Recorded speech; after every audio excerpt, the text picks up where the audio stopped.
Today's video comes from the first part of Acts chapter 5, and as always, I pray the Holy Spirit gets this to the right person at the right time. Now a man named Ananias, together with his wife Sapphira, also sold a piece of property. With his wife's full knowledge, he kept back part of the money for himself, but brought the rest and put it at the apostles' feet. Then Peter said, "Ananias, how is it that Satan has so filled your heart, and that you have lied to the Holy Spirit, and have kept for yourself some of the money you received for the land? Didn't it belong to you before it was sold? And after it was sold, wasn't the money at your disposal? What made you think of doing such a thing? You have not lied just to human beings, but to God." When Ananias heard this, he fell down and died, and a great fear seized all who heard what had happened. Then some young men came forward, wrapped up his body, and carried him out and buried him.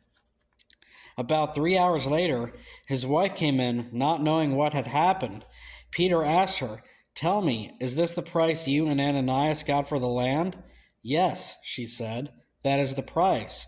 Peter said to her, "How could you conspire to test the Spirit of the Lord? Listen, the feet of the men who buried your husband are at the door, and they will carry you out also." At that moment she fell down at his feet and died.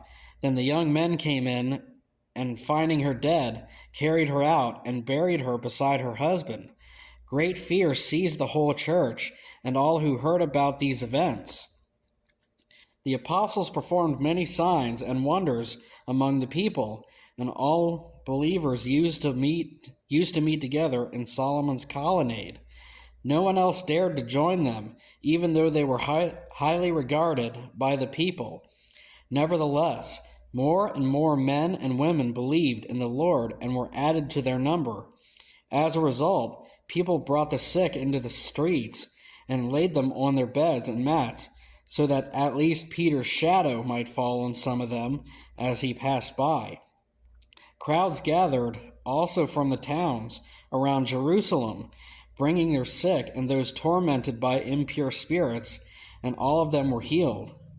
Now, that's something that I don't think people think about.